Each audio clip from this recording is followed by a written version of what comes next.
Anar malaken yam biakamal ka nur online TV channel bana right chandana shala da query United States ni turam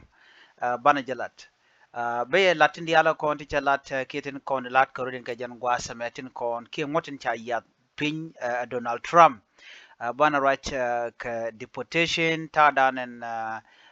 wo janare wiki United States keje ka ngani wo jamo ki ngum le rode re wichin wina mi ka US bana jelin kel te ko ngotong wan ti Donald Trump ka lat pin ki ti execute ti sha larno shaga tung lat ki chaga taj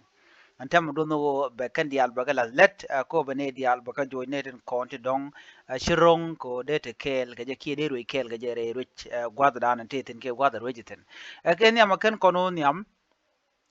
Donald Trump me dane kana ban kwarka te gane tin wani loka je long are which ke United States ko ngai kon no jen ko na kwar ke kwar mu dire long mi ci korwe ka korun dang ngwan ke de te shuwa anta ma shi Donald Trump je nyoglu pin je nyoglu yiko am ko bala kwar ndo dien ko ba America be je jaka great again ko jena dan ke hoba dan to ba ke kwi which ke United States tela Trump ka la te gani lo ka ja Trump chala do ne na chala do jen benitin kono shal ke gay kana lesbian ka transgender ba ka wajre wiki na state ngot ko ba ne to ba ka gang chala do no kan tin kono ba che recognize ke jen gwasa me ke two gender a genetin kono shangich a ngot kene two female and male tel mi shal transgender tel mi shal gay tel mi shal lesbian ke raja mo che je kwing pinya George kan ben wi kwam kwarka ngai kone gwano Trump tela la daga ndial miche do la jagono be jala let cha laddi en gwata mo che tok en gwata mo che tene de ngwana long to look je en rieda ni chala no be tin neden kontin la transgender ke gay ke lesbian en wo baka wote ne de loga en tama me chi kula tuok ene diale kon te logo je no ke jasne te kon te gor de Trump che de pat re kuma ka ate ka mishi Trump ko lat gwasa me bana kulu woni am kane ko nin shadi pore wecha ka USA gwasa me kwar USA ne Trump ngotin che yorpin shala do ne chewut milal ngoni che je joch re kwara de ko jena gonye Trump ke jena gor je no dera Trump der je yen ka mi jeng ma kan Trump lat ngai kono no Trump chaje gwanya lung ka gwanda tong wana no jeni che dwer che lat ka jen tele dwer mi che lat ka do bada ni chawa je ka je no cha gor no jen bo ngotin be ti kono la la de gor jen wo shaka bula let kon Trump jenen gor jen no America be nyoko gwanyok be chen ga tar medan chun ta ma America chaje lat chaje yar ne to wanta be wi ni to gol be ka Europe be ka Asia be ken ka Africa be ka ga wi dial ko kien ka continent goal yala do kene dial to ba lo ch dore ken ke ba lo weekend kashi ne dial ba lo jogo ba kene din kon la jidwiri gwaye kwana ben ko manana chala da Trump gwaseme amen biya ngach tene dial kon tin wi kom ne ala kwarten kon te United States te kon te lo go jakan dial che ko wojan tam murai ko na che ko wo wi kom ne ke che ko jogo no mi be ya ban pinya lo ti en wi kom ne let kon kel ka jeno gwade dan che arwani je che galat ko kwida gwejen go shia kuma da shia jibi jaga jaba gwa ku kiji mo biya ben pinyen dial ajen la lat ke kwer mi jidit ko kwer mi jidin mi shebe lara go ne ite mo bu go den linkel ko bu kan wuj bu kan ko right kel ajen ti Trump ti jela donne Trump te mo chelat gwa seme ka duptu ngwanti ti chelat do che USA organization shal USA ti ja kap chuang ko tel log be top ka kanere kon la refugees anyok che organization shal ke wu well health organization ti ja kap chuang che wal diala konti la top ke HIV wal HIV ka wal malaria ka wal tuberculosis ke wal diala kontin la na da lok ka jwat ko de ka joy de ka kap chuang ci Trump che na mo che de lok ke che ka kap chuang kono ko manana shalat gwas me Trump ko gor je no be nywaka yekel you know uh, Gwaseme shalat ne ko dobra shalat ke why US President Donald Trump ordered to begin identifying and deporting students with foreign visa who participate in the pro-Palestinian demonstration on campus across the country. And I take right me chalat gwaseme ke kwitram. A generate kene diala konte shi protest ke gwase dan tel gorka USA a jene bakan dial baka gor jene yan ma gwaseme gor ka wankien ki baka ngaje no ngum le roda a jene baga deport kene diala tine ka do baran en shalat ke je ko shalat no ne ti kan ci participate kan wadi chudel lor ku mo ba ka yigo ka USA ba ka lo win ken chana mo che jalar no me ngai ran no rami mo chi interfere ka protest te kon la latke demonstration la latke USA ilar je no America je ga ke wang ken bera America ti Trump go jugo ta gwa dun cha thok ku mo ba yiglo jok ke student dia la content en woni mi tele student beten gwa mi ken student Palestinian ke nyingwin ko ken e jan ba ko lo win ken cha raje mo che je kwen anyo gwa se me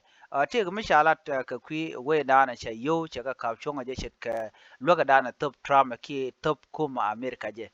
shi Uhuru Kenyatta ajene ne I've seen people crying that Trump is no longer giving them money. Why are you crying? It is not your money. Jana jo chane de wan chak nen wie ke che Trump che yo che ka ngok e che Trump to tele yo to ngune ngo jana ngom wie ke ya ka yo che ka yo kun yo ti ka yo America ka yo ken ngom nang gitin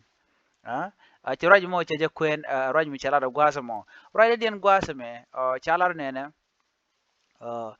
la Trump chela no ne dialan kon tin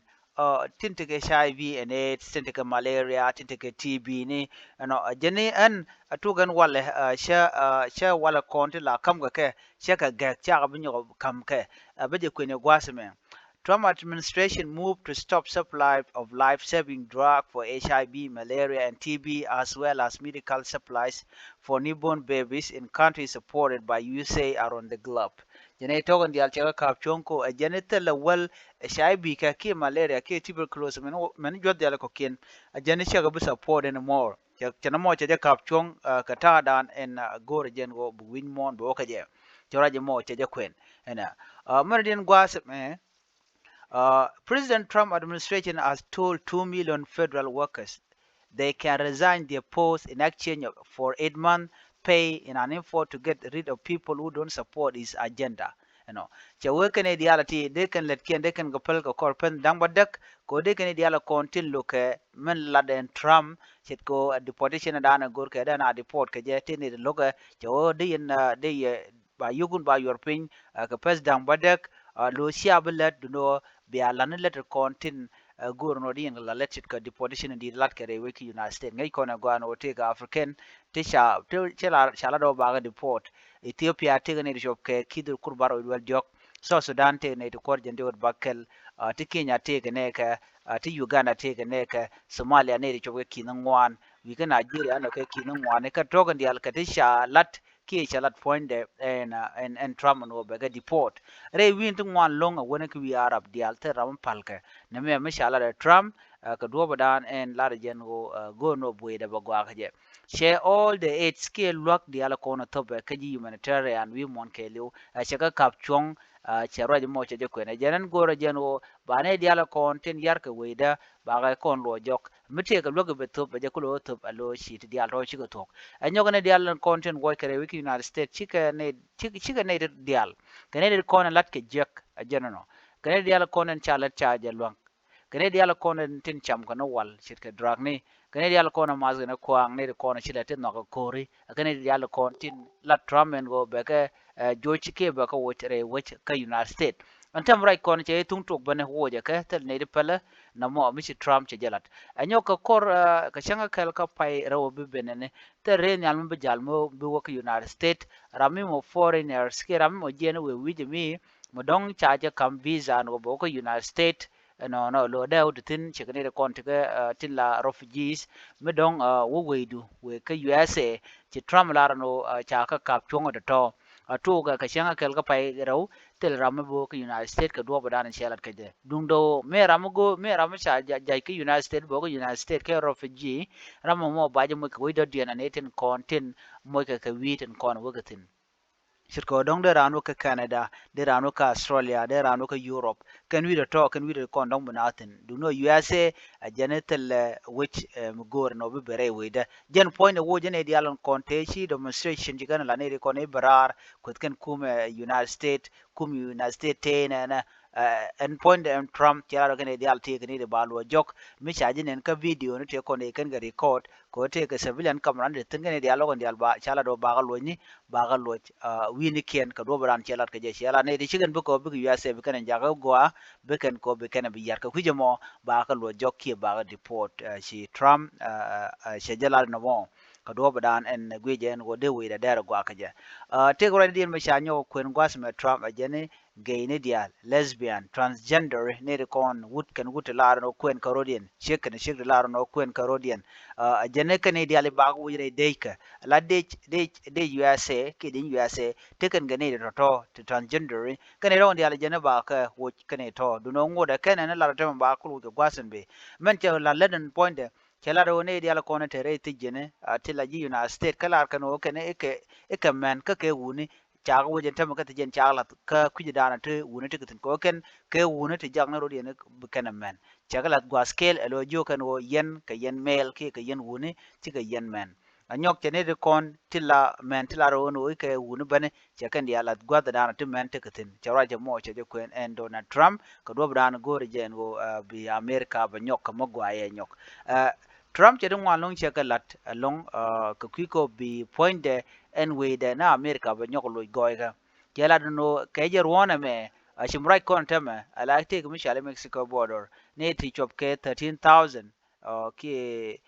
ne to one long to la Mexico ne chia cái loy Vidian kan dial nyok tem leda ngad leda kal ko cha kal mo cha jum long kut na mo mu leda tere way de ko terambore way de ala ni dial ko la drug dealer ni ko lar ke ti je kan dial ti jane kan dial ba ga loy ni ba ga loy we dian che deportation en che tung to ko tem jan ta dan le rode re wishin winami na me jan dan go ran wode nywa ya kel ka kwi kwar ni Trump banatin ko lar ko din ka gwasan be ban ka le je an biya ta ga mal ban je ka topic da dian ke ka news da dian ke ka le rodian bye bye